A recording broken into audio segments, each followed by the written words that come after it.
Our topic of discussion is the Maharashtra Agricultural Land Ceiling on Holding Act. This is the topic of discussion,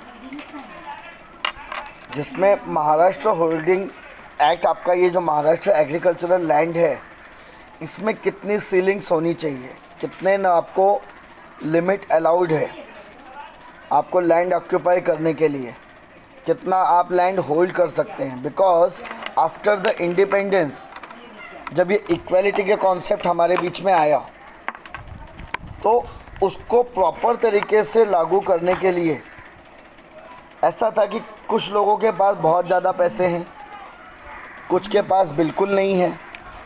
तो ऐसे में उनको जो अमीर जो एग्रीकल्चरिस्ट थे वो जितना चाहे उतनी जगह खरीद सकते थे। कई बार वो जगह इतने एक्सेस में हो जाती थी कि उनके यूज़ के भी मतलब की नहीं होती थी। तो इसको कंट्रोल करने के लिए ये एक्ट को इंट्रोड्यूस किया। ये भी स्टेट एक्ट ही है, 1961 में इंट्रोड्यूस हुआ। इसका मेन ऑब्जेक्ट था to impose a maximum limit और ceiling on the holding of agricultural land in Maharashtra. Means एक लिमिट रखी जाए, आपको कितनी लैंड मैं प्रोवाइड कर सकता हूँ, या बीइंग एज ए एग्रीकल्चरिस्ट आप कितनी लैंड खरीद सकते हैं। ये एक इम्पॉर्टेंट कॉन्सेप्ट था जिसमें आपको एक लिमिटेशन दी गई कि आप इतने एकड़ की ज़मीन आप ले सकते हैं, उससे ज़्यादा नहीं। जैसा आपने लैंड एक्विजिशन एक्ट में देखा था, अर्बनाइजेशन अर्बन सीलिंग एक्ट में देखा था, वैसे ही यहाँ पर आपको एग्रीकल्चरल सीलिंग है। यहाँ पे कैसे लैंड आपको एक्वायर करनी है, maximum period of maximum limit of the land decide हुई है, उसी पे डिस्कस है। इसी यही ऑब्जेक्ट की वजह से, बिकॉज जितनी ज़रूरत है उतना आप लैंड अपने पास रखिए, एडिशनल आपको रखने की ज़रूरत नहीं है। जो नीडी वन है, जो ख़रीदना चाहते हैं, उनको आप वो लैंड प्रोवाइड करिए। तो ये इसका मेन ऑब्जेक्ट था, ठीक है। और सेकेंड ऑब्जेक्ट था to provide for the acquisition of a land held in excess of such ceiling limit and for its distribution to the landless person। Means एक तरीके की रॉबिन हुड वाली एक स्कीम थी गवर्नमेंट की, जिसमें जिनके पास लैंड नहीं है, आपके पास एक्सेस लैंड है, आपसे एक्वायर कर लेगी गवर्नमेंट, और जो लैंडलेस लोग हैं उनको ये लैंड प्रोवाइड कर दी जाएगी। ये इसका एक बेसिक कॉन्सेप्ट था, ठीक है। तो दो ऑब्जेक्ट थे इस एक्ट के लिए। पहला, एक लिमिट डिसाइड करना कि हर एग्रीकल्चरिस्ट एक लिमिट में ही वो जगह रख सकता है, उससे ज़्यादा नहीं, एक्सेस में नहीं रख सकता ऑन हिज ओन नेम। और सेकंड ऑब्जेक्ट था कि जो लैंडलेस लोग हैं, जो हमने लास्ट उसमें डिस्कस किया था, लैंडलेस पर्सन कौन होता है, जिसके पास खुद की जगह नहीं होती, एग्रीकल्चरल लैंड नहीं होता, या वो टेनेंट भी नहीं है। टेनेंट्स को लैंडलेस एग्रीकल्चरिस्ट नहीं कहा जा सकता, ठीक है। तो लैंडलेस वो जिसके पास जगह भी नहीं, मतलब वो सिर्फ एक मजदूर है, एग्रीकल्चरिस्ट लेबर है, ऐसे लोगों को लैंडलेस लोग कहा जाता है, ठीक है। तो ये कॉन्सेप्ट याद रखिएगा। Being as a tenant, if you are holding a land as a tenant, then too you are not considered as a landless person. Landless होने के लिए आपके पास कोई भी ज़मीन नहीं होगी, either bye on temporary basis, on a rental basis, और बीइंग एज अ ओनर। उसके लिए कोई लिमिट डिसाइडेड नहीं है। छोटा सा पोर्शन भी अगर आपके पास है, if you are occupied, then too you are not considered as a landless as per the provision of this act. इसके डेफिनेशंस आप देखिए। सबसे पहले एग्रीकल्चर के डेफिनेशंस हमने ऑलरेडी देखे हुए हैं कि एग्रीकल्चर में horticulture, raising of crops, grass, garden procedure. सिंघारा आपको मालूम होगा, तालाब के किनारे पैदा किया जाता है, ब्लैक कलर और ग्रीन कलर में आता है, सिंघारा ही कहते हैं उसको, ठीक है। और उसका use of the agriculturist land वो अपने फार्म हाउस के लिए करता है, पंप हाउस के लिए करता है, कल्टिवेटेड प्रोडक्ट्स को रखने के लिए करता है। Use of any land for purpose of rough manure, इनके लिए करता है। ये सारा का सारा poultry farming, dairy farming, breeding of life stock. अब ये देखिए, जो पिछला एक्ट हमने पढ़ा था महाराष्ट्र टेनेंट एक्ट, उसमें आपके एग्रीकल्चर का डेफिनेशन दूसरा था। उसमें dairy farming, poultry farming, breeding of livestock को एग्रीकल्चर में नहीं लिया था। But as per this act ये आपके एग्रीकल्चर में आता है। तो ये चीज़ याद रखिएगा, द एवरी डेफिनेशन कभी भी डिफाइन करने के पहले उस एक्ट के अकॉर्डिंग है या नहीं, पहले ये देखिएगा। क्योंकि सिविल लॉ जब आप पढ़ते हैं तो एक उसमें जो अलाउड होता है वो हो सकता है दूसरे एक्ट में ना हो, तीसरे एक्ट में उसका डेफिनेशन अलग हो जाता है। तो ये डेफिनेशंस दिमाग में रखिएगा। एक model form of definition civil में कभी नहीं चलते, क्रिमिनल लॉ में चलते हैं। कल्पेबल होमिसाइड किया तो वो कल्पेबल होमिसाइड ही है, फिर वो आप कहीं पे भी करें वो कल्पेबल होमिसाइड ही है। बट सिविल लॉ में हर एक एक्ट के अकॉर्डिंग उस डेफिनेशंस में चेंजिंग आती है। ओके, उसके बाद आपका आता है second one definition, that agriculturist to cultivate personally. This definition is same, that the person who cultivates on a land personally. अब ये पर्सनली में उसके लेबर्स भी आते हैं, उसके एजेंट्स भी आते हैं, उसने अपनी जगह पे काम करने के लिए किसी और को रखा हुआ है तो भी वो कल्टिवेट पर्सनली कहा जाएगा, अनलेस एंड अनटिल शेयरिंग उसमें ना हो, टेनेंट ना हो। तो टेनेंट अगर कोई उसमें कुछ कर रहा है, जैसे बटाई पे आप अपनी जगह देते हैं, तो वो एग्रीगेट पर्सनली ही कहलाएगा, कल्टिवेट पर्सनली ही कहलाएगा। आपने कॉन्ट्रैक्ट में अपने खेत को दिया हुआ है। कई बार जब हम सिटीज़ में रहते हैं तो हम अपने खेतों को कॉन्ट्रैक्ट पे दे देते हैं कि भाई आप इसमें खेती करो और उससे जो भी आएगा प्रॉफिट उसमें से कुछ आपको दे दूंगा, बाकी मेरा। इसमें भी I deemed as a cultivated personally. However अगर मैंने अपनी जगह को लीज पे दे रखा है, मैंने किसी और लैंडलेस एग्रीकल्चरिस्ट को टेनेंट पे दे रखा है, उसको एज अ टेनेंट रखा हुआ है, ऐसे में ये कल्टिवेटेड पर्सनली नहीं आएगा। लेबर के थ्रू अगर मैं काम करा रहा हूँ तो मेरे खुद के लेबर होने चाहिए। ओके, या फिर विडोज़, क्योंकि लेडी खुद तो जाएगी नहीं वहाँ पे काम करने, तो वो विडो भी कल्टिवेटेड पर्सनली में ही आएगी। माइनर वो कल्टिवेटेड पर्सनल में आएगा। A person by reason of some mental और फिजिकल, उसको मेंटली या फिजिकल प्रॉब्लम है, तो ऐसे में वो मतलब रीजनेबल कॉज है कि अगर वो आदमी खेत में जाके काम नहीं कर सकता, then too it termed as a cultivated personally. Okay, अब अपॉइंटेड डेट लीजिए इसमें। For a purpose of the act, appointed date is the day on which the act comes into the force, namely 26 of January 1962। 26 जनवरी 1962 को ये act आपका आया था, जहाँ से इसका कमेंसमेंट स्टार्ट हुआ। It is important not to confuse with the date of the commencement date which is the date on 1975, that is 2 of October 1975। तो अपॉइंटेड डेट आपकी कब की थी? अपॉइंटेड डेट आपकी थी 26 of January 1962 of this act, but commence ये कब से हुआ? अक्टूबर 2, 1975। अब ये 13 साल क्यों था? The reason best known to the legislature. ठीक है, उसके बाद आते हैं family. The family as used in the act includes a Hindu undivided family, HUF। HUF इसके अकॉर्डिंग फैमिली होगी। The supreme court as held that the expression HUF would include Hindu coparcenary as well as the ordinary Hindu joint family. इसमें coparceners right आपने family law में पढ़े हैं। जो coparceners family होंगे मतलब आपके बाद आपका बेटा, उसके बाद उसका पोता, फिर एग्नेट और कॉग्नेट, अगर जो कंडीशन रहेगी वो सारा का सारा जॉइंट फैमिली में आता है, जिसमें कर्ता is the head of the family.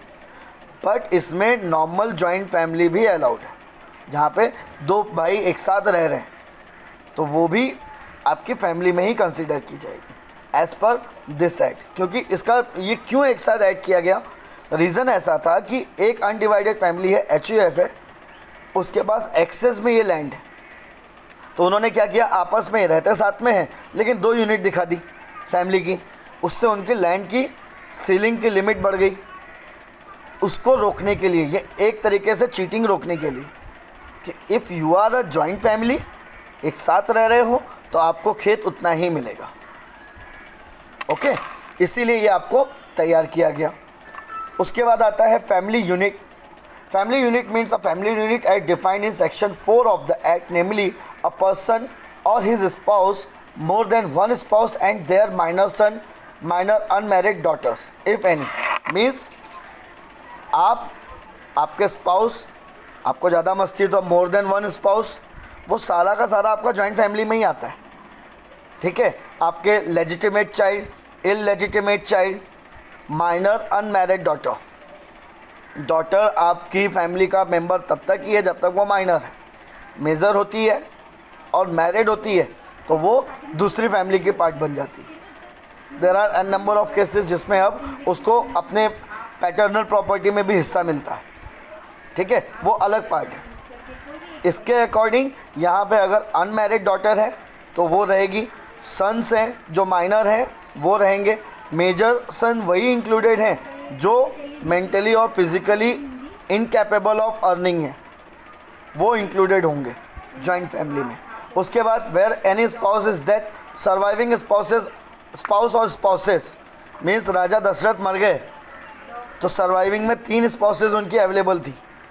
ठीक है, तो वही चीज़ यहाँ पे दी हुई है कि कितने आपके और एक्स्ट्रा लोग हैं, उसमें कोई लिमिटेशन इंडियन पिनल कोड के अकॉर्डिंग है बट इस एक्ट के अकॉर्डिंग नहीं है। सिविल लॉ के हिसाब से अगर आपके सर्वाइविंग स्पाउसेस हैं मोर देन 1 तो उनको भी आपकी जॉइंट फैमिली ही माना जाएगा। ओके, और where the spouses are death, the minor sons, unmarried daughter of the deceased spouses means husband wife दोनों ही मर गए, ऐसे में उनके माइनर सन और उनके डिसीज स्पाउसेस जो उनके डॉटर्स हैं वो सारे, क्योंकि देखिए as per Hindu succession act आपकी शादी इलीगल मानी जा सकती है if you are marrying more than 1 person, but आपके जो चाइल्ड्स हैं वो आपके लेजिटिमेट या इलेजिटिमेट हों then too they have a full right. तो ये सारे के सारे जॉइंट फैमिली में आते हैं। अब आता है to hold land. To hold land means lawfully in actual possession of a land as a owner और tenant. Holding on a land में टेनेंट भी माने जाते हैं। तो जब भी ये एक्सेस सीलिंग से जब लैंड मिलती है, गवर्नमेंट डिस्ट्रीब्यूट करती है, तो गवर्नमेंट सबसे पहले लैंडलेस पर्सन को ढूंढेगी। अब आप भले ही टेनेंट हैं, आप ये बोलें कि सर मेरे पास मेरी पर्सनल कोई लैंड नहीं है, देन टू आप लैंडलेस पर्सन में नहीं आएंगे because you are holding a land. Clear है? तो आप ये नहीं बोल सर मेरे नाम पे कोई जगह नहीं है तो मैं लैंडलेस हो गया, नॉट एट ऑल। अगर आप टेनेंट हैं कहीं पे तो आपको प्रेफरेंस नहीं मिलेगा, प्रेफरेंस मिलेगा उस बंदे को जो लैंडलेस है, उसके बाद आपका नंबर आएगा। उसके बाद नेक्स्ट डेफिनेशन आपका आइए, the exempted land, section 2 subsection 10। Exempted land means land exempted from the provision of the act under section 47 thereof. The said section lays down a certain categories of the land which are exempted from the provision of the act, as for instance land held by the government, held by the bank, cooperative society or security for its dues. Means आपको ये land ceiling act तो आपको दिया हुआ है।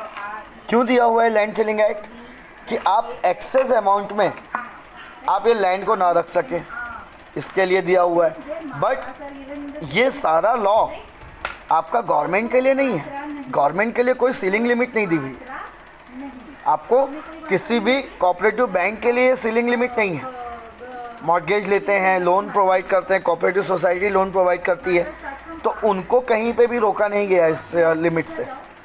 तो उनके under में आने वाली जितनी भी लैंड्स हैं वो सारी की सारी एग्जेम्प्टेड मानी जाती है as per the section 47 of the act. उसके बाद आइए लैंडलेस पर्सन, जिसको हम डिस्कस कर चुके हैं, एक बार फिर से उसको देख लीजिए। A landless person means a person who does not hold any land और who hold land for a purpose of agriculture non in excess of 1 hectare. और ड्राई क्रॉप लैंड, आपने सूखी ज़मीन देखी होगी जहाँ पे सिर्फ घास उगती है, बंजर भूमि जिसको कहते हैं। ऐसी भूमि अगर मेरे पास है, ऐसी कोई लैंड मेरे पास है, अनप्रोडक्टिव सॉइल है उसकी, तो ऐसे में भी मैं लैंडलेस ही कंसिडर किया जाऊंगा। बिकॉज एग्रीकल्चर लैंड का मीनिंग क्या है? जहाँ पे आप कल्टीवेट कर सकते। मेरे पास अगर ऐसी कोई लैंड है जिसमें मैं कल्टीवेशन नहीं कर सकता, तो I am term deemed as a landless person. Okay, ये यहाँ पे आपका आता है। या फिर अगर 1 हेक्टेयर से कम है, छोटी सी जगह है, 1 हेक्टेयर की है, then too I am consider as a landless, क्योंकि 1 हेक्टेयर बहुत छोटा सा पार्ट होता है। ऐसे में आप खेती नहीं कर सकते, और खेती करेंगे भी तो उससे जो भी आएगा वो बहुत कम होगा, आपके खुद के खाने के लिए नहीं अवेलेबल हो सकता। तो ऐसे लोगों को लैंडलेस पर्सन कहा जाता है। Okay, and who earns is livelihood principally by the manual labour on agricultural land. अब इसमें एक चीज़ और समझिए, इसमें भी चीटिंग के चांसेस अवेलेबल हो जाते थे कि जैसे ही नोटिफिकेशन गवर्नमेंट की निकलती थी that I am desiring to distribute this land, शहर के जो लेबर क्लास लोग होते थे वो भी पहुंच जाते थे कि सर मुझे भी दीजिए, मैं भी लैंडलेस हूँ। बट ऐसे लोगों को भी लैंडलेस कंसीडर नहीं किया जाएगा। लैंडलेस कंसीडर करने के लिए आप एग्रीकल्चरिस्ट लेबर होने चाहिए। बाहर आओगे क्या? एग्रीकल्चरिस्ट लेबर होने चाहिए, समझे? तो ऐसे लोगों को आप मान सकते हैं। बट जो एग्रीकल्चरिस्ट नहीं है, लेबर नहीं है, एग्रीकल्चर का काम नहीं करते, वो सिटी में रहते हैं, भले ही वो लैंडलेस हो नहीं हो, गवर्नमेंट की प्रेफरेंस लिस्ट में नहीं आएंगे। प्रेफरेंस लिस्ट में वही लोग आएंगे जो एग्रीकल्चर करते हैं, एग्रीकल्चर फार्मिंग में वो लेबर का काम करते हैं, तभी वो लैंडलेस होंगे। उनके पास 1 हेक्टेयर या उससे कम की जगह है तो भी वो लैंडलेस होंगे। ओके, उसके बाद आइए farming society, section 2 subsection 12। A farming society means any society which is registered or deemed to be registered as such under any law for time being in a force relating to the registration of cooperative society। Means ये सारी की सारी आपकी जो cooperative banks होते हैं, सहकारी bank जिसको आप मराठी में कहते हैं, मराठी टर्म्स भी याद रखते चलिए, क्योंकि आपके बेसिक जो 7-12 और बाकी चीज़ें आएंगी, लैंड रिकॉर्ड आएंगे, ये सारे के सारे आपको मराठी में ही आने वाले। तो मुंह बनाने की ज़रूरत नहीं है, मराठी पढ़नी ही पड़ेगी, ये कंपलसरी है एंड यू हैव टू। ठीक है, ये कॉन्स्टिट्यूशन में भी दिया है, इट्स योर ड्यूटी। तो यहाँ पे आप रह रहे हैं तो यहाँ की आपको सीखनी पड़ेगी। इट्स नॉट अबाउट मराठी, आप किसी और स्टेट में जाके रहिए, आप गुजरात में रहिए तो आपको गुजराती सीखनी पड़ेगी। तो ये कोई फोर्स वाली चीज़ नहीं है, क्योंकि जो बेसिक चीज़ें हैं, और being as a advocate basic language आपको आनी चाहिए। आपके एविडेंसेस बेसिक लैंग्वेज में आएंगे। आप कोई गाँवठी आदमी आया, वो मराठी में अपना एविडेंस दे रहा है, अब आपको पता ही नहीं है, तो आप केस डिफेंस कैसे करेंगे? तो इट इज़ मस्ट, और इस समय लॉकडाउन है तो सीख डालिए, काम आएगा। उसके बाद आता है ceiling on holding. Section 3 to section 7 of the act deal with the ceiling area or the surplus land. As seen above, the word land defined, the act refers to the land which is used, the capable or capable of being used for the purpose of agriculture. Means इसके according land क्या कही जाएगी? जो agriculture purpose के लिए use होती है। Normal आपने लैंड की डेफिनेशन देखी है, anything which is permanently fastened to the earth, anything which is immovable in nature, that is land. But as per the Sealing Act, land वही मानी जाएगी जो एग्रीकल्चर के लिए कैपेबल होगी, कल्टीवेशन जिसमें आप कर सकते हैं एज पर दिस एक्ट, तभी आप उसको लैंड बोलेंगे। Clear? Section 3 of the Act declares that the subject to the other provisions of the Act, no person or family unit shall after 2nd October 1975 hold land in excess of a ceiling area।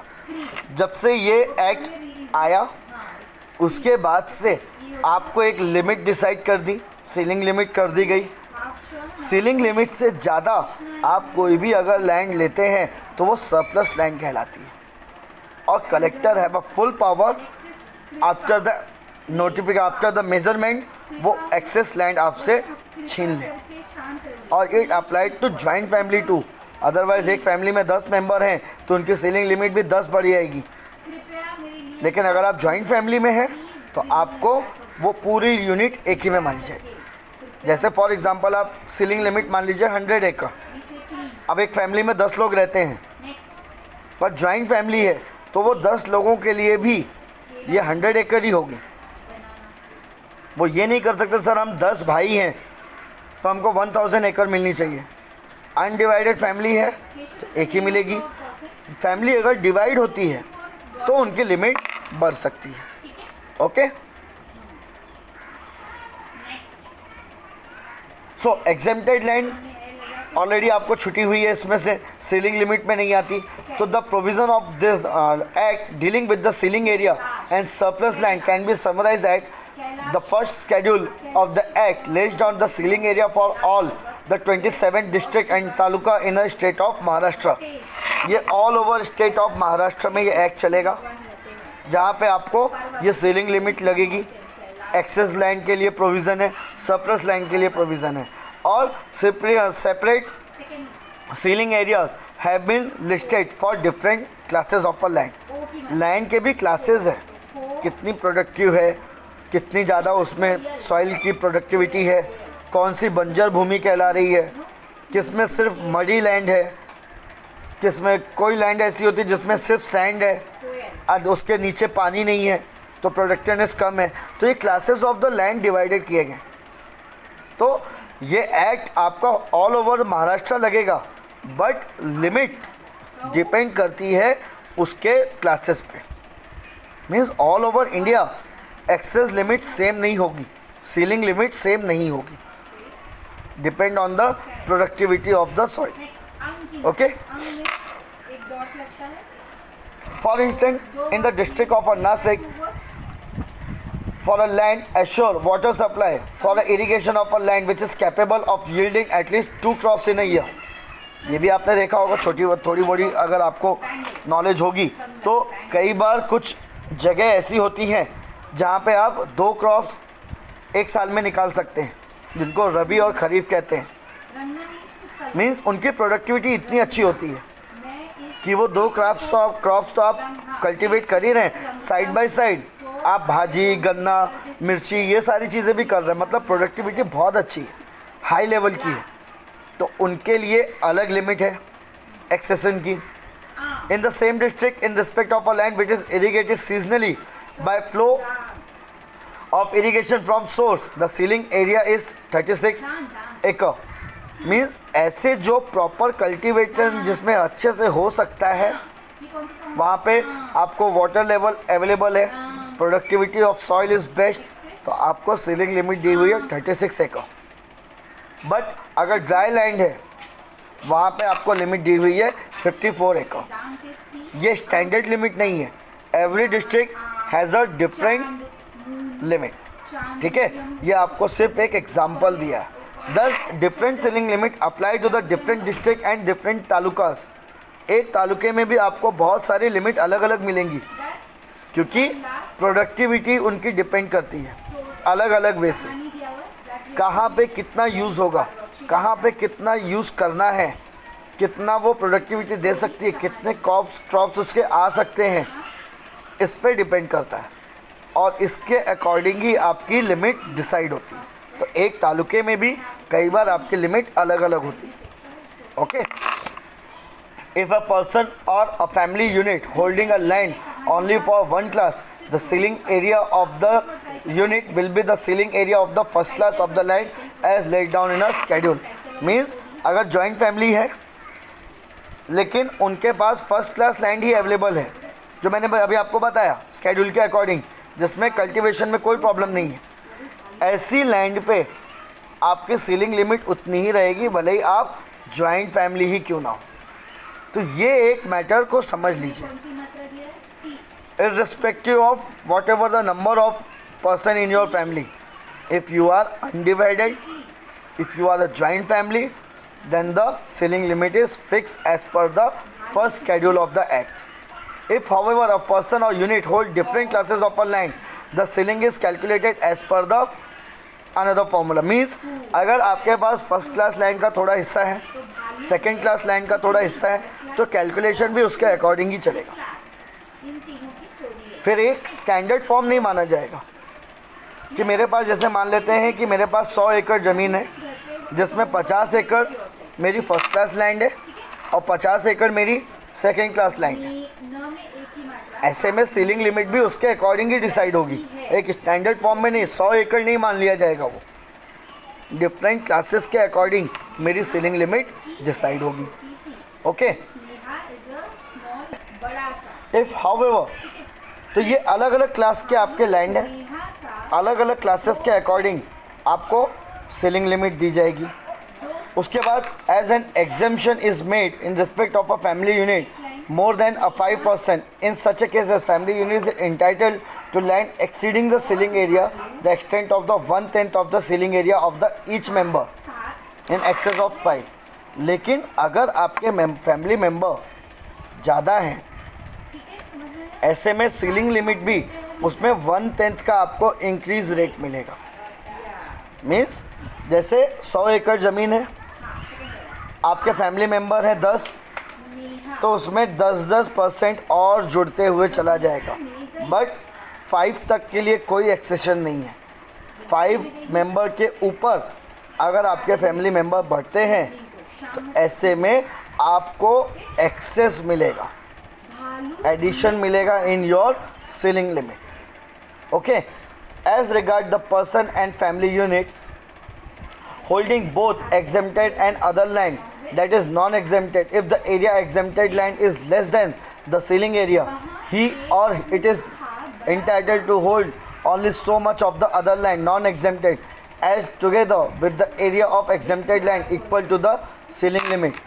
Or in other cases, the person of non-family unit is not entitled to hold any other land. Means ऐसे में अगर आपके पास extended land available है, exemption land available है, तो आप उतनी ही land को अपनी तरफ ले सकते हैं, उतनी ही लैंड को ऑक्यूपाई कर सकते हैं। अब आपके पास एग्जेम्प्टेड लैंड भी है, नॉन एग्जेम्प्टेड लैंड भी है, तो भी आपकी सीलिंग लिमिट जो डिसाइड होगी वो क्लासेस ऑफ द लैंड पे ही डिसाइड होगी। किस क्लास की आपके पास लैंड अवेलेबल है, कितना आपको चाहिए, उसके अकॉर्डिंग आपकी टोटल सीलिंग लिमिट डिसाइड की जाती है।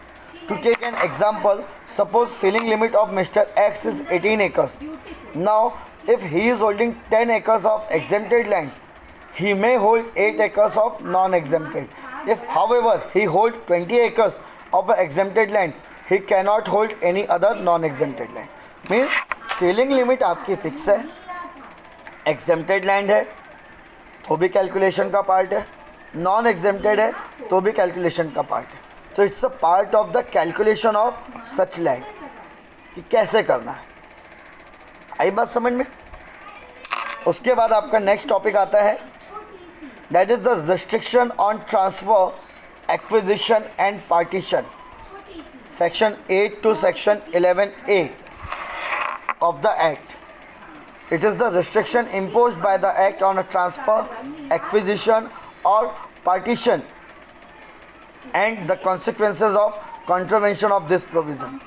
इसमें भी एक लिमिटेशन डाली गई। मीन्स जैसे मैंने आपको बताया कि आपके पास एक्सेस लैंड अवेलेबल है और अब आप उस लैंड को इस सीलिंग एक्ट में लाना नहीं चाहते, आपको एग्जेम्पशन चाहिए, तो ऐसे में आप एक टैक्टिक्स प्ले करते हैं, ट्रांसफ़र कर देते हैं किसी को लैंड, किसी को गिफ्ट कर देते हैं, किसी को मॉर्गेज कर देते हैं, just as a colourable exercise. ऐसे में आपको रिस्ट्रिक्शन लगाया है as per this act. The word transfer has given a very broad meaning for the purpose of section 8। इसमें ट्रांसफ़र क्या क्या है? Sale, gift, mortgage with the possession, exchange, lease, assignment of a land for maintenance, surrender of tenancy, resumption of a land by landlord और any other disposition.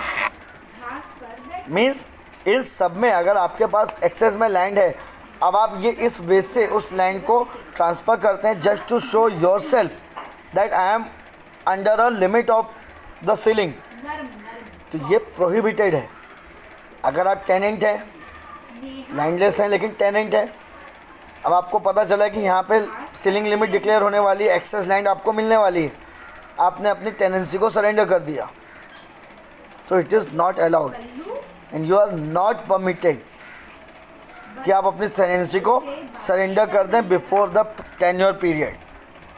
तो it is prohibited and restricted by this act. Okay, the term transfer does not however include, अब ये तो आपके हो गए क्या include करता है, अब आता है ट्रांसफ़र क्या इंक्लूड नहीं करता। A transfer by way of sale और otherwise of a land for the recovery of land revenue और sum recoverable as a arrear of land revenue.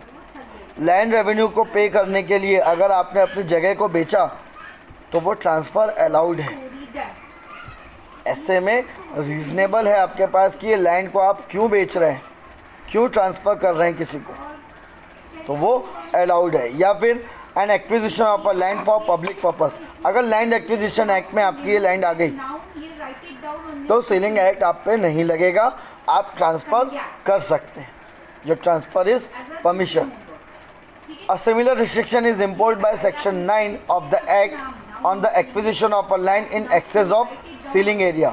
अब Section 9 भी इस पर डील करता है, जिसमें एक्सेस लैंड आपके पास रहती है, तो it is provided that no person or a member of a family unit shall on and after of October 1975 acquire by transfer as defined above any land if he or the family unit as the case may be already hold land in excess of a ceiling area। अगर आपके पास excessive land है और just आप ये ceiling से बचना चाहते हैं तो आपको रिस्ट्रिक्शन है ट्रांसफ़र करने के लिए। If the land is to be required would together with the land already held exceeds the ceiling limit, अगर आपके पास एक्सीड है, सीलिंग लिमिट भी आपके पास एक्सीडिंग उसमें है तो कर सकते हैं। The part that is section 12, surplus land क्या है, inquiry and declaration by the collector. अब who will calculate, who will take the measurement कि आपके पास एक्सेस में लैंड है या नहीं, जितनी लिमिट दी है उतनी है या नहीं, उससे कम है या उससे ज़्यादा है, तो ये सारा का सारा power vested to the collector. The collector will check, take the measure और उसके बाद वो डिसाइड करेगा। So the section 12 of the act provides that if any person और family unit has after 26 of September 1970 but before 2nd of October 1975 held or on after 2nd October 1975 hold or comes into the possession of any land which is in excess of a ceiling area whose land is covered into another class of a land in the circumstances referred in section 11A, such person or any member of the family unit as the case may be must furnish to the collector a written and prescribed form containing the particulars of the all land। अब ये particulars of the land कैसे भरेगा, वो कैसे बताएगा, जो आपके पास land record available है, जो हमने लास्ट सेशन में डिस्कस किया था। लैंड रिकॉर्ड 712 एक्सट्रैक्ट होते हैं, तलाटी ऑफिस में अवेलेबल रहता है, लैंड सर्वे रिपोर्ट अवेलेबल रहती है। ये पर्पज़ इसीलिए है कि जब भी कोई एक्ट ऐसा इम्पोज हो, सीलिंग एक्ट करना हो, एक्विजिशन ऑफ अ लैंड करना हो, तो who are the owner, who are the tenant, what are the rent, what are the valuation of that property, what is the nature of the crops, 2 हैं, 3 हैं, 4 हैं, कितनी cultivate कर सकती है, बंजर है या क्या है, उसमें सैंड है, मोरंग है, ये सारा का सारा अवेलेबल होता है। तो जब सीलिंग लिमिट डिक्लेयर करना होता है तो it is a duty of every individual, एक डिक्लेरेशन देना पड़ता है उसको बिफोर कलेक्टर कि उसने कितनी लैंड को एक्वायर करके रखा हुआ है और किस किस क्लासेस की लैंड उसके पास अवेलेबल है। उसके अकॉर्डिंग ये क्यों मंगाया जाता है, क्योंकि उसके बाद ही जो सीलिंग लिमिट के एक्स्ट्रा आपके एक्सीडिंग होगी, एक्सेस में जो लैंड होगी उसको कहा जाएगा सरप्लस लैंड।